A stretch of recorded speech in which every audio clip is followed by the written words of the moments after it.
감사하신 주일이 왔습니다. 언제나 보호해 주시는 우리 하나님께 영광을 올려드립니다. 지난주에 하나님의 선물 가득 받으셨습니까? 네. 자, 그러면 우리가 하나님께 또 선물을 드리는 그러한 성도가 되어야 되겠습니다. 선물을 받았으면 우리 주님께 다시 한번 내가 내 자신들, 저와 여러분이 기쁨의 선물이 되기를 바라겠습니다. 오늘의 말씀은 잠언서 4장 23절의 말씀으로 합독을 하겠습니다. 물은 지킬 만한 것보다 더욱 내 마음을 지키라. 생명의 근원이 이에서 남이니라. 아멘. 생명의 근원이 이에서 난다 합니다. 우리의 마음을 지키셔야 되겠죠? 우리가 이 안은 성전이라 그랬습니다. 그러면 이 안에 누가 사십니까? 주님이 사십니다. 우리는 살아가면서 자랑할 것이 주님뿐이 없어요. 주님 외에는 자랑할 것이 없습니다. 이 말씀을 새겨 들으셔야 될 거예요. 주님 외에는 자랑할 것이 없다 그랬어요. 그런데 누굴 자랑하고 있습니까? 내가 해왔던 거, 나의 이력, 막 이런 걸 자랑하잖아요. 나 참 잘했어, 막 이러잖아요. 근데 말씀 가운데 쭉 이제 오늘 은혜를 받고자 하는 말씀이 쭉 내려가다 보면은 주님 외에는 자랑할 것이 없다. 계속 그럽니다. 그럼 왜 그러는가? 왜 주님 외에 자랑할 것이 없는가라고 우리가 분석을 해봐야 될 것 같아요.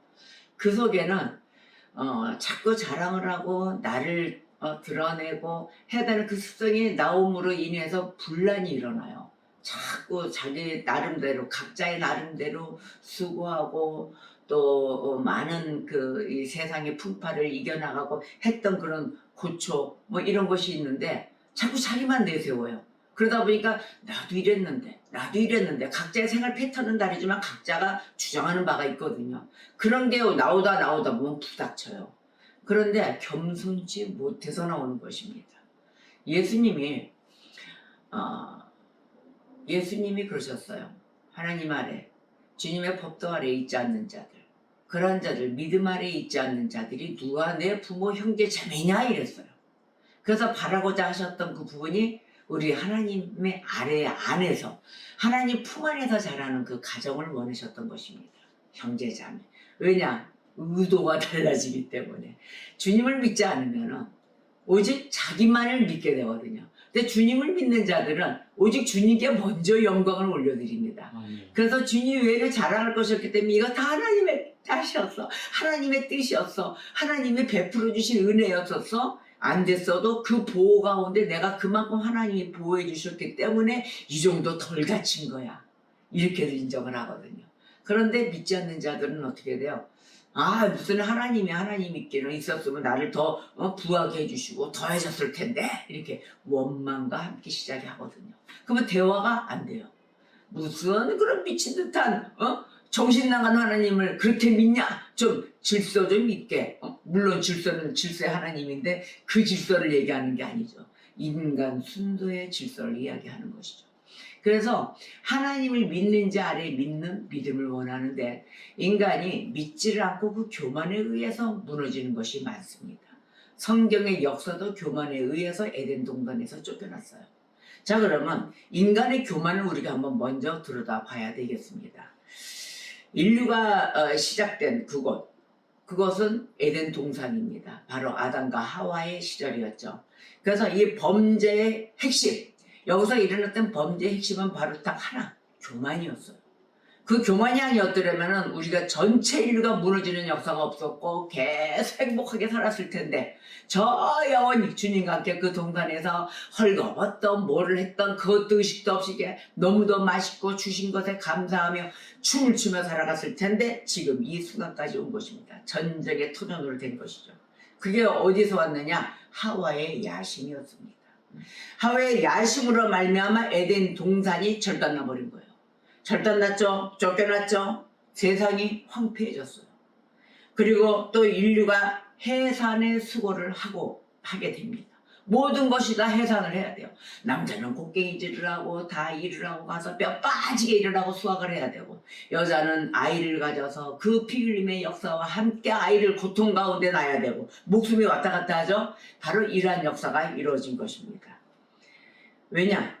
정령 죽어야만 하는 이 모든 것들에 바로 죄를 낳는 어머니, 그것이 바로 교만인 것입니다. 교만으로 인해서 이게 모든 것이 다 무너진 거예요. 인간의 교만은 하나님이 제일 싫어하십니다. 그래서 하나님께서 가장 싫어하시는 것입니다. 그래서 교만이 죄예요. 교만은 딱 교만 이퀄 죄. 또 배신. 죄 동시 배신. 반역. 하나님께 반역하게 되는 거예요. 하나님을 배신하죠. 하나님께 반역하죠. 하나님께 죄가 됩니다. 그것이 무엇이냐? 이퀄 교만. 자, 그러면 하나님의 속성, 이 교만을 이길 수 있는 것, 바로 하나님의 속성이에요. 근데 하나님의 속성에는 무엇이 들어있습니까? 거룩하심이 들어있어요. 할렐루야. 그래서 하나님의 속성인 그 거룩하심, 그 다음에 하나님께서 무엇을 갖고 계세요? 전형적인, 누구도 가질 수 없는 주권이 있습니다. 하나님의 주권, 하나님의 거룩하심, 이것이 연합하여서 우리들의 이 갖고 있는 인간의 교만을 물리치십니다. 이 교만은 어떤 누구도 건드릴 수가 없어요. 누가 이길 자가 없어요. 그런데 오직 무엇만 이긴다? 하나님의 속성이신 거룩하심과 바로 우리가 이겨낼 수 있는 하나님의 주권, 바로 이것뿐이 없어요. 하나님의 주권만큼 우리가 그 안에서 머리를 숙이고 있죠. 이것만이 교만을 이길 수가 있다 하십니다. 그러면 하나님은 다른 죄들에 대해서 이것을 손가락으로 그냥 이렇게 조금, 하나님은 엄청 힘이 세잖아요. 이렇게 톡, 얘기가 하지 마, 톡, 톡, 이렇게 해서 사인만 주시는 정도예요. 그런데 교만이 있다. 이건 어떻게 될까요? 이것도 센데, 톡톡톡 센데, 이 교만에 대해서는 엄히 벌을 다루십니다. 몽둥이 아니면 잣대 갖고 될까요? 교만은 너무 세서 아마 몽둥이를 드실 것 같아요. 이 정도로 교만이란 것은 무서운 것입니다. 성경 역사에 보면은 교만이 어디 나오는가 한번 보겠습니다. 성경에 이제 구약과 신약서부터 좀 보겠는데, 멸망한 역사가, 교만으로 인해서 멸망한 역사가 있습니다. 여러분들이 구약을 보면은 역사예요. 히스토리거든요. 실제 사실은 히스토리인데 이것을 읽으면 너무 재밌습니다. 제가 이런 간략 요약적인 제목을 이렇게 얘기를 하면은 창세기, 출애굽기, 레위기, 신명기, 민수기 쫙 그 이하로 쭉 나와요. 이사야서, 역사가 여기에 다 있는데 그 안에 모든 멸망했던 곳에 무엇이 있냐면 교만이란 것 때문에 다 망가져요. 자, 보면은 바벨탑 사건이 있습니다. 바벨탑 사건에서 우리의 언어를 혼잡게 하세요. 언어를, 단일 언어 있던 것을 언어를 혼잡게 하시고 인간을 흐트러 버리십니다. 이런 사건이 나와요. 근데 여러분이 구약 성경을 재밌게 읽지 않으시면 이런 사건들을 제가 요약을 해서 말씀을 드려도 이해가 안 갑니다. 한번 읽어보세요. 너무 재밌어요. 일반 소설보다 더 재밌습니다. 그러니 구약에 대해서 막 기대하셔도 된다 그러잖아요. 기대하셔도 돼요. 너무 재밌는, 삼국지보다 더 재밌습니다. 그러니 꼭 성경 읽기를 한번 시작 한번 해보세요. 이거는 뭐 공부하라 이게 아닙니다. 너무 재밌는 우리의 사실적인 사건이 여기 있다는 것이에요. 두 번째로는 바로와 애굽 사건 있잖아요. 홍해를 뚫고 나가는 그런 사건. 애굽에 내리신 10가지 재앙들이 있어요. 그 10가지 재앙들 무시무시합니다. 그 출애굽기를 쫙 읽어보시면은 10가지 재앙들에 의해서 모세를 통하여 모든 백성을 데리고 다 출애굽시키는, 탈출시키는 그 사건이 있어요. 짠짠짠짠짠짠, 영화보다 더합니다. 이런 홍해를 가르시는 사건까지 쫙 펼쳐지고 있습니다. 바로 그러한 사건들. 그 다음에 라합을 점이시고 용을 찌르시는 사건, 그 이사야서에서 나와요. 그러한 사건이 있죠. 느부갓네살이 나와요. 느부갓네살은 바벨론을 건설한 용사였었어요. 그 바벨론 제국을 세운 사람 아닙니까? 그런데도 인간, 그 사람들에게 쫓겨난 사건이 납니다. 그런 용사인데도 한번 인간이 마음을 돌리면 다 쫓겨나요. 근데 왜 느부갓네살이 이런 좋은 일을 하고도 왜 쫓겨났느냐? 다니엘서 4장 33절에 보면은 바로 그때 이 일이 느부갓네살에게 응했다 그랬어요. 그 무슨 일이 응했냐? 느부갓네살에게 내가 사람에게 쫓겨나서 소처럼 풀을 먹으며 몸이 하늘 이슬에 젖고 머리털이 독수리 털과 같이 자랐고 손톱은 새 발톱과 같이 되었더라. 이렇게 됐거든요. 그러면 이 상황을 보세요. 완전 원신이 된 거예요. 나가서 아무도 모르고 속아 살면서 독수리 털 났죠. 동물의 터 손톱 이만큼 길어졌죠. 자, 이러한 것이 다 교만에 의해서 나오는 것이에요. 쫓겨난 대가예요. 그 교만에 의해서 쫓겨난 대가로 바로 이렇게 됐다는 거예요. 또 하나는 헤롯 대왕이 있어요. 헤롯 대왕이 영광을 하나님께 돌리지 않았습니다.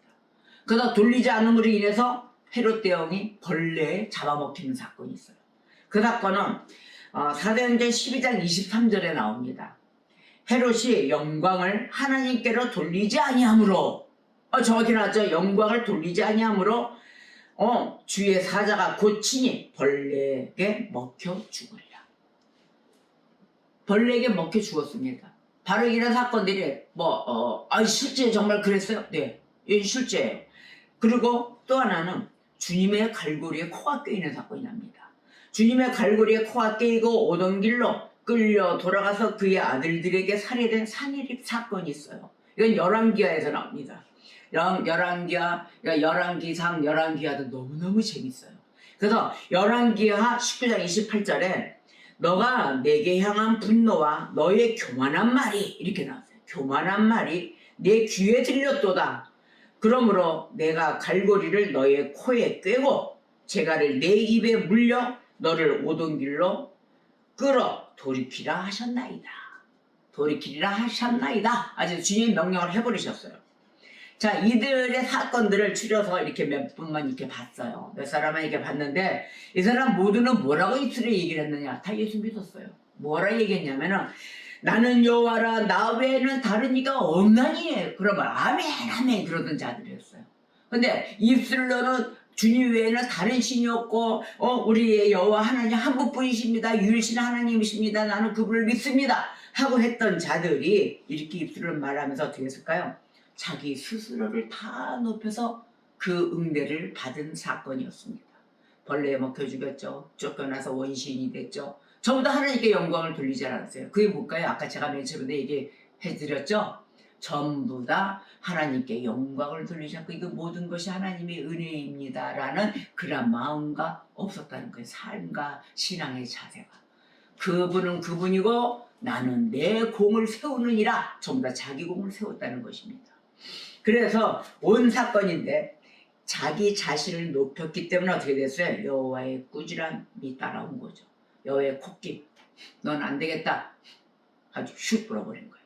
그래서 여호와의 콧김, 그걸로 말미암아 모든 멸망한 사건들이었습니다. 멸망한 자들이었죠. 그래서 하나님은 어떻게 하시냐 하면은 스스로 지혜롭다는 자들 있죠. 그 자들은 스스로 또 물리치십니다.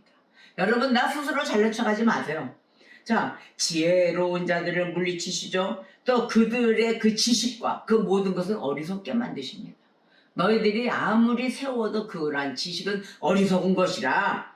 그래서 아무 육체도 하나님 앞에서는 자랑할 것이 없다 그러시는 거예요. 고린도전서 1장 29절에 보니 이는 아무 육체도 하나님 앞에서 자랑하지 못하게 하려 하심이라. 왜? 아니 나 잘했는데 왜 칭찬도 안 해주시고 나 왜 상도 안 주시고 왜 그러시는가? 나 잘한 거 잘했다고 해주세요. 나도 좀 할래요. 네, 하나님이 칭찬해 주십니다.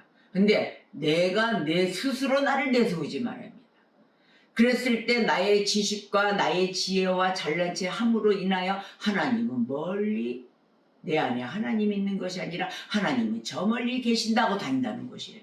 이것이 가장 우려되는 문제인 것이죠. 그래서 우리는 거만함, 교만함을 순간순간적으로 체크하며 삼가해야 합니다. 또 교만의 말을 뱉어서도 안 됩니다. 아까 하나님이 제일 싫어하시는 것이 뭐예요? 교만이요. 순간이라도 하나님이 싫어하시는 말을 하지 마세요. 그 다음에 그 하나님이 역사하시는 걸 영이 와서 때릴까요? 아니에요. 사람을 사용하세요. 어떤 사람? 바로 내 눈앞에 있는 사람을 사용하십니다. 하나님이 듣기 싫어하는 거는 이 성령이 내 안에 심령에서 싫어하세요. 그래서 울컥하고 오려면 하나님 사용하실 수 있어요.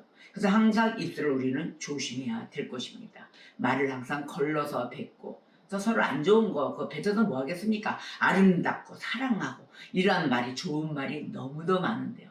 연말, 연시, 명절 이럴 때 제일 조심하셔야 될 우리 입술인 것입니다. 입술 관리 들어갑시다. 그래서 우리는 우리 입술에 주님 외에는 자랑할 것이 없다. 절대적으로 없습니다. 그래서 우리가 항상 깨어 있어서 늘 하나님을 찬양하며 하나님의 사랑 안에서 거하도록 우리가 애써야 될 것입니다. 자, 그렇다면은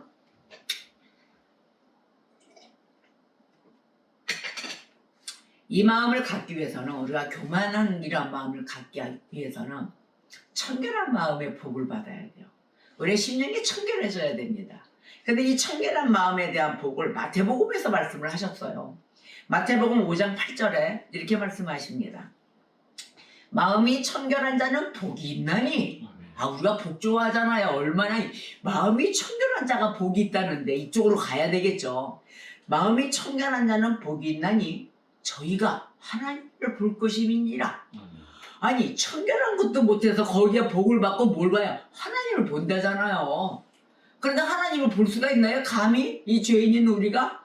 자, 마음은 생명의 뭐예요? 근원이다 그랬어요. 마음은 생명의 근원입니다.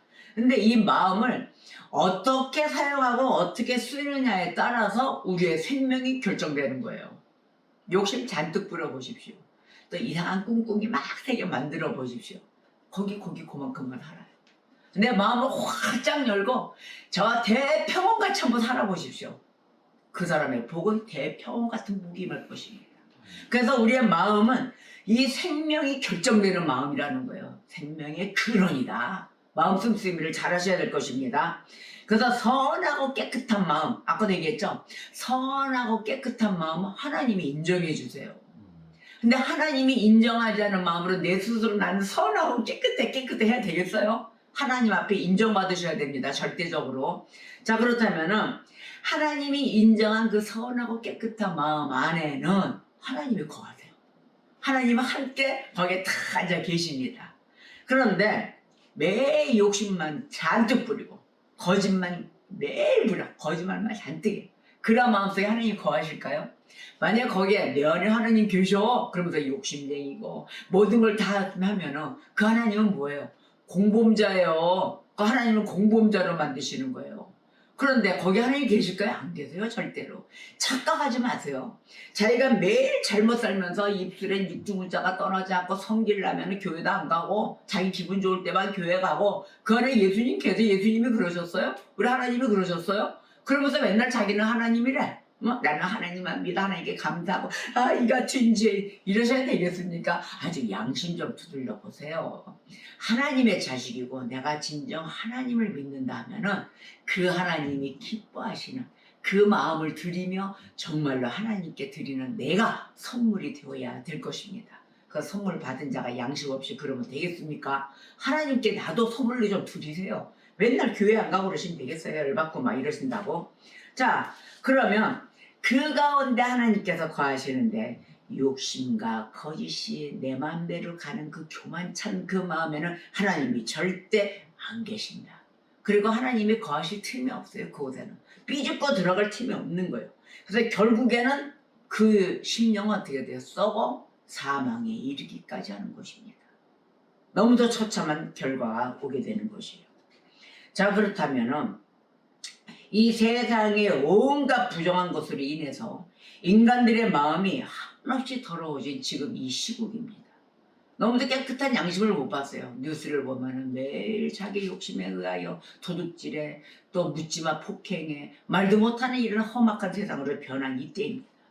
바로 이때 우리 그리스도인들에게 진정 필요한 것이 있어요. 바로 그것은 깨끗한 마음을 가지는 것입니다. 시국이 이럴 때일수록 우리는 깨끗한 마음, 청결한 마음을 가져야 돼요.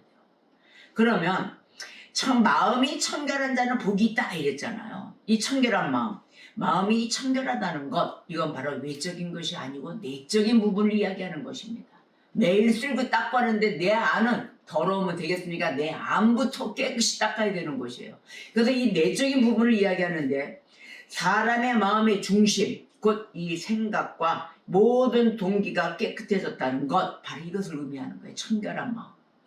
의미하는데 다윗이 이렇게 얘기했어요. 다윗이 시편 51편 10절에 이렇게 말합니다. 하나님이여 내 속에 정한 마음을 창조하시고 내 안에 정직한 영을 새롭게 하소서. 매일 새롭게 해달라는 걸 기도한 거예요. 아멘. 정직한 마음, 참 마음, 정직한 영, 새로운 영. 아버지, 내 안에 오직 나는 정직, 솔직, 이것만이 바랍니다. 다윗이 매일 기도했다는 것입니다. 그 정도로 우리는 매일 사악하고 매일 미세먼지 속에 살아간다는 거예요. 깨끗한 마음을 가지기 위해서는 온전한 마음으로 하나님 앞에 나아가며 하나님을 믿고 섬겨야 할 것입니다. 온전한 것이에요. 조금 띄워놓고 하니 온전한, 이 단어가 제일 중요해요. 온전하게, 온전하게 나의 삶, 나의 생명 모든 것을 다 드리고 한번 내려놔 보십시오. 죽고자 하는 자는 청령 살리라. 하나님 앞에 우리 나와서 모두 죽고자 해야 할 것입니다. 야고보서 4장 8절에 보니까 하나님을 가까이 하라. 그리하면 너희를 가까이 하시리라. 아멘. 아멘, 아멘입니다. 나는 매일같이 하나님을 가까이 하겠습니다. 죄인들아, 손을 깨끗이 하라. 손 실수를 합니다. 손을 깨끗이 하라. 두 마음을 품은 자들아, 마음을 성결케 하라. 여기서도 강조를 해요. 마음을 성결케 하라. 손을 깨끗이 씻으라. 제가 인도에 갔을 때 한 목사님이 아직 그 깨끗이 못한 부분이 있었어요. 그 장부 조작을 해요. 이제 어떤 그 이제 선교센터를 운영하면서 병원도 이제 운영을 하시는데 병원에서 나오는 그 돈 자금을 장부 조작, 이중 장부를 해가지고 돈을 빼돌려요. 그리고 담배를 펴요. 그러니까 이게 타이틀만 목사지 실상은 이 사회에서 일하는 슈킹하고 이렇게 사는 사람이에요. 도둑질하고. 그러니까 그걸 제가 저한테 들켰어요. 아니, 너는 패스터인데 너 이거 웬 말이냐? 이게 웬 도둑질이며? 또 뭐 하는 거냐? 이거 스모킹까지? 이게 되겠냐? 이제 막 이랬어요. 그랬더니 그 목사님이 하는 말씀이, 목사님, 저는 목사가 아닙니다. 정말 잘못했습니다. 제가 이제는 진짜 손을 씻겠습니다. wash your hand. 앞으로 이러더라고. wash your hand. 그래서 내가 그들 듣고, 이 사람들도 그런 용어를 쓰는구나. 손을 씻겠다는 소리. 근데 성경에 나와 있네요. 손을 씻으라. 죄인들아, 손을 깨끗이 씻으라. 깨끗이 씻어야 될 것입니다. 여러분, 손, 발은 왜 닦아야 되느냐? 가지 말라는 데 갔으니까 다 닦으셔야 되는 거예요. 손발을 온전히 닦으셔야 됩니다. 그렇지 않으면 다 범죄로 다 이어지는 거예요. 여러분, 사건 나는 거 다 보시죠? 왜 그럴까요? 하나님 가지 말라는 데 가시고, 또 앉지 말라는 데 앉으셨잖아요. 또 입 맞추지 말라는 데 가서 입 맞췄잖아요. 그래서 사고가 일어나는 거예요. 여러분, 하나님 말씀이 괜히 있는 것이 아닙니다.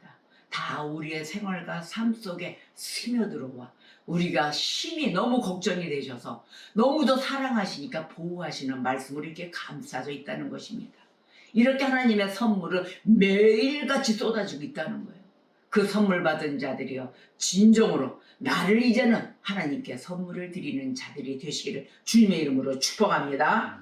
자, 그래서 야고보서 또 1장 6절에서 8절을 보니까 경고를 하세요. 오직 믿음으로 구하라 그랬어요. 조금도 의심하지 말라. 의심하는 자는 마치 바람에 밀려 요동하는 바다 물결 같으니라. 이런 사람은 무엇이든지 주께 얻기를 생각하지 말라 그랬어요. 두 마음을 품은 자들을 얘기하는 거예요. 그래서 두 마음을 품어 모든 일에 정함이 없는 자로구나 하고 경고하십니다. 두 마음을 품지 마라 하십니다. 히브리서 10장 22절을 볼까요? 우리가 마음의 뿌림을 받아 양심의 악을 깨닫고, 내 양심의 악을 깨달으라고 하시래요. 그래서 이 몸을 맑은 물로 씻었으니 참 마음과 온전한 믿음으로 하나님께 나아가자. 이제 깨달았으니 우리가 깨끗이 씻고 참 마음으로 하나님께 나아갑시다. 아멘입니다. 우리가 이렇게 해서 새로운 2024년도를 출발하며 시작해야 될 것이에요. 그럼 이러한 복을 받았어요. 하나님께 나아갔어요. 참마음과 온전한 믿음과 하나님 나에게도 이 거룩한 영으로 주님의 영으로 새롭게 하여 주시옵소서라고 나아갔을 때 오는 복이 뭘까요? 하나님을 볼 것입니다. 그때 하나님을 볼 것이라는 거예요. 이러니 이 복을 보면은 우리가 볼 것이다. 그 무엇이냐? 경험을 통해서 본다는 거예요. 볼 것이다는 거는.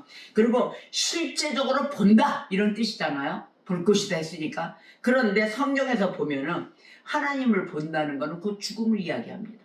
하나님 우리를 볼 수가 없어요. 죽음을 의미했어요. 그 성경 속에 이렇게 얘기했는데 이것은 죄악된 인간이 거룩하신 하나님을 볼 수 없음을 의미하잖아요.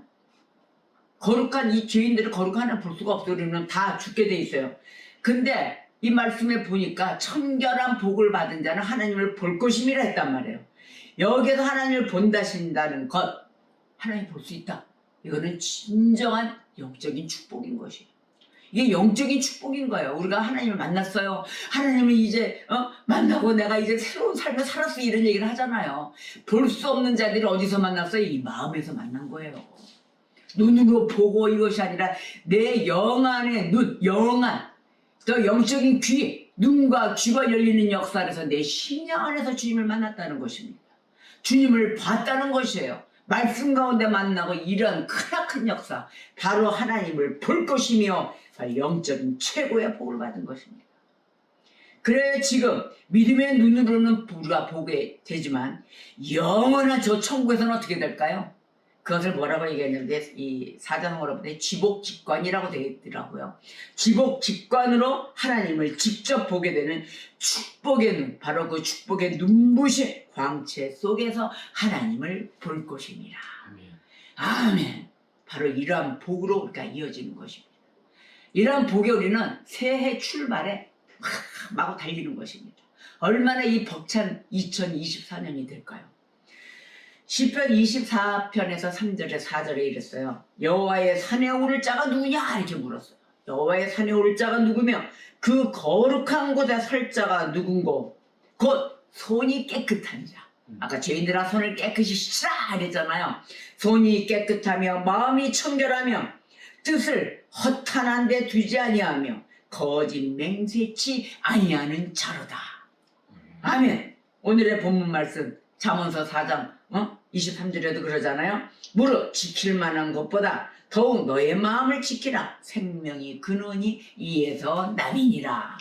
아멘. 바로 이러한 복을 우리가 다 지켜야 되는 것입니다. 이러하였을 때 어디로 가겠습니까? 구원의 길을 걷는 것입니다. 이리하여 구원의 길을 우리가 매일 걸으며 구원은 무엇일까요? 구원이란 에덴 동산에서 인간에게 주셨던 그 하나님의 은혜와 축복을 다시 회복시켜 주시는 것입니다. 다시 회복받아야 될 거 아니겠어요? 그래서 구원의 길은 오직 성경에 계시한 대로만 한 가지뿐입니다. 더도 없어요. 이방인들에게나 유대인에게나 구원의 길을 열어주신 것, 바로 그것은 하나님의 지혜에서 나오는 것입니다. 하나님의 지혜 없이는 여러분들은 구원의 길을 걸어갈 수가 없어요. 예를 들어서 성경에 나오는 사도행전의 말씀을 한번 볼 거예요. 바울과 실라 일행이 이 빌립보 성에 이르자 한 여인이 구원의 길을 증거하는 그러한 귀여운 분들이 오셨다고 소리칩니다. 한 여인이 와, 야 하나님의 그 갈 수 있는 구원의 길을 증거하는 분들이 오셨네. 바울과 실라의 일행이 오니까 막 소리를 친 사건이에요. 그 사건 한번 볼게요. 사도행전 16장에 나옵니다. 17절에서 18절에 그가 바울과 우리를 따라와 소리질러 이르되 이 사람들은 지극히 높은 하나님의 종이시다 하고 외칩니다. 자, 종인데 구원의 길을 너희에게 전하는 자라 모여라 했을 거 아닙니까? 구원의 길을 전하는 자들이다. 이같이 여러 날을 하는지라. 여러 날을 외치고 전도했다고 우리가 전도하러 다닌다고 그러잖아요. 이 사람도 전도를 한 거예요. 자, 그랬더니 바울이 심히 괴로워하여 돌이켜 그 귀신에게 이르렀어요. 막 외치고 다니니까 거기에 귀신이 들었던 거예요. 알고 보니 자, 그 귀신에게 이르되 예수 그리스도의 이름으로 내가 네게 명하노니 그에게서 나오라 이랬어요. 막 미친 듯이 우리는 전도하는 저거 좋은 줄 알았더니 미친 듯이 외치고 다니는 거예요. 그랬더니 나오라. 그러니까 귀신이 어떻게 됐을까요? 안 나가 메롱 이랬을까요? 아니 즉시 나와버렸어요. 왜? 예수의 이름으로 명하노니 나와라. 즉시 나온 사건입니다.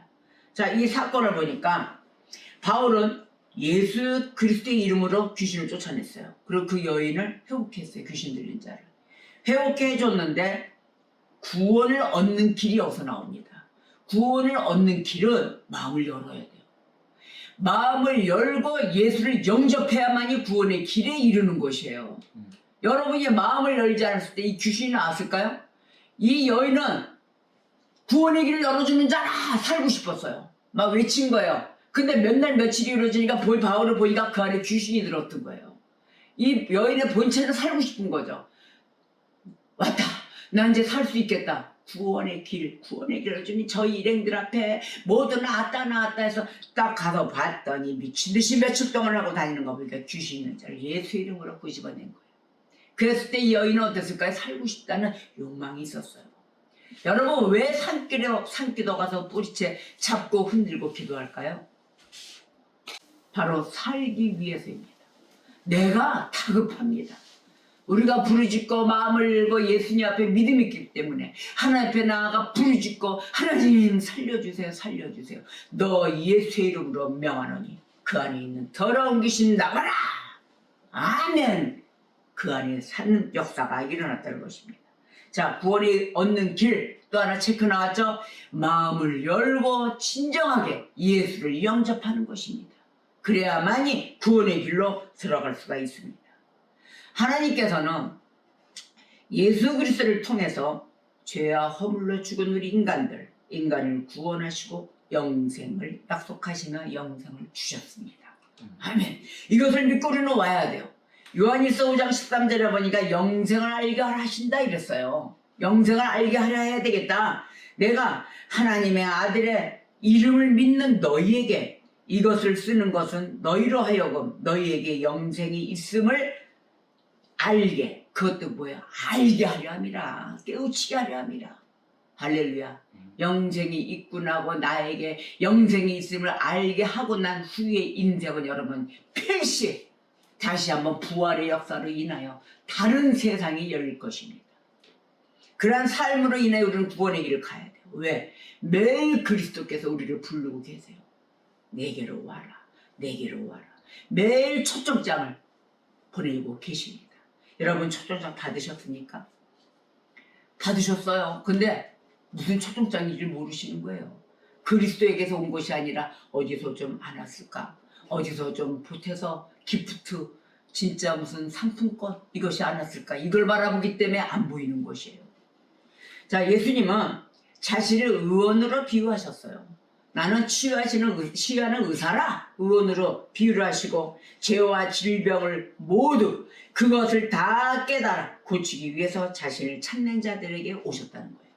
그리고 자신을 찾는 자들을 초청하십니다. 수고하고 무거운 짐진 자들아 다 내게로 오라 그러셨어요.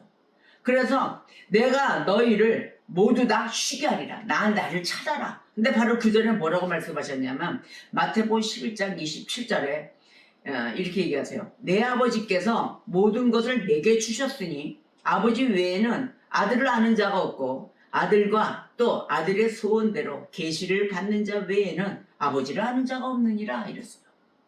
그러니 너희들 수고하고 무거운 짐진 자들아 다 내게로 오라 그러셨어요. 내가 너희의 모든 짐을 내가 책임져 주리라. 그거 와서 다 내려놓고 살려주겠다 하시는데 그 아버지를 찾아서 우리는 매일 오늘 아침도 늦지 않고 달려나가야 될 것입니다. 그래서 아버지께서 택하신 백성을 구원하시기 위해서 그들에게 하나님을 아는 지식과 그리스도를 아는 지식이 있잖아요. 이것을 잊기를 구하신 거예요. 너희들에게는 하나님 아는 지식과 그리스도 아는 지식이 필요하다. 하나님을 아는 지식이 있으면 어떻게 되냐면요. 그 결과가 있어요. 하나님을 아는 지식이 우리가 해박해져서 생기기 시작을 하면은 내가 죄인임을 깨닫는다는 거예요. 그렇지 않으면 내가 무슨 죄를 죄인인 건 아는데 무슨 죄가 구분돼서 있는지를 이거를 세분하지 않는다는 것입니다. 세분적으로 해서 나는 이것이 죄인이고 이것을 잘못되고 이것이 되었구나 라고 하나님 아는 지식과 함께 비교를 하면서 내가 죄인에 속해진 그 부분을 다 읽어 나열해서 쪼개야 되는데 그것을 알지를 못하기 때문에 무엇을? 하나님을 아는 지식을 알지를 못하기 때문에 내가 무슨 죄를 짓고 있는지를 모른다는 것이에요. 그래서 원하신 게 뭐냐면 하나님을 아는 지식이 있어야 된답니다. 그래야만이 나의 죄를 다 연락할 수 있다는 것입니다. 그래서 하나님은 그리스도를 아는 지식, 하나님을 아는 지식이 있기를 바랬어요. 그렇게 되면 우리가 나에 대한 죄를 알게 되면 어떻게 돼요? 죄 용서를 구하잖아요. 하나님, 내가 이 죄인임을 알았습니다. 내가 이런 죄를 지었다는 걸 알았습니다. 알고도 지은 죄, 모르고도 지은 죄 용서하여 주시옵소서. 하나님, 모든 죄 이것을 주님께 온전히 내려놓습니다. 수고하고 무거운 짐진 자들아 다 내려와라. 나에게로 와라 하셨어요. 자, 그러면 이때 그리스도를 아는 지식이 키워지게 됩니다. 이랬을 때 예수 그리스도 앞에 나오게 되는 것이에요. 오직 그리스도 안에만 죄의 용서가 있구나, 이걸 깨달아요. 오직 그리스도를 통하지 않고는 우리가 저 구원의 길에 갈 수가 없구나, 이걸 알게 됩니다. 저 천국을 향해서 갈 수가 없구나. 오직 뭐예요? 오직 예수 그리스도 주님 외에는 없습니다. 바로 이것입니다. 오늘의 주제가 주님 외에는 자랑할 것이 없고 주님 외에는 길이 없다는 것입니다. 자, 그렇다면은 죄 용서를 빌고 우리가 그것을 깨닫게 되면서 모든 것을 깨달았을 때 수고하고 무거운 짐진 그 죄인들은 그리스도를 찾게 된다고 말씀하세요. 마태복음 11장 29절에서 30절의 말씀으로 인하여 보면은 나는 마음이 온유하다고 예수 그리스도께서 얘기하십니다. 나는 마음이 온유하고 겸손하니 나의 명예를 메고 멍에를 메고 내게 배우라. 그리하면 너희 마음이 쉼을 얻으리니 이는 내 멍에는 쉽고 내 짐은 가벼움이니라. 아멘. 그리스도의 매일에 부르는 그 손길을 우리는 잡아야 됩니다. 언제나 예수 그리스도의 그 부르심에 합당히 아멘으로 받아들이고 우리가 그분의 기준성을 알고 그분의 손을 꼭 잡아야 될 것입니다. 꼭 붙잡고 따르시고 또 언제나 우리는 주님 외에는 자랑할 것이 없다는 것을 우리가 매일 새겨드리며 이 명절날에 또한 연말 연시초에 모임이 있는 곳에 가족들의 특히나 가족들 모임에 주님 외에는 자랑할 것이 없다는 것을 우리가 새겨 다시 한번 오늘의 말씀을 통해서 예수 그리스도와 함께 연합하는 성도 되시기를 주님의 이름으로 축복합니다. 모든 개개인의 삶 속에서 발견하는 이 구원, 모든 백성이 되시기를 오늘도 바랐고 또 우리가 말씀 가운데 언제나 주님을 이 가슴 속에 매일의 내가 성전인 이곳에 주님을 청결한 마음의 그 복으로 인하여 주님을 맞이하는 성도 되시기를 주님의 이름으로 축복하며 다 같이 기도하시겠습니다.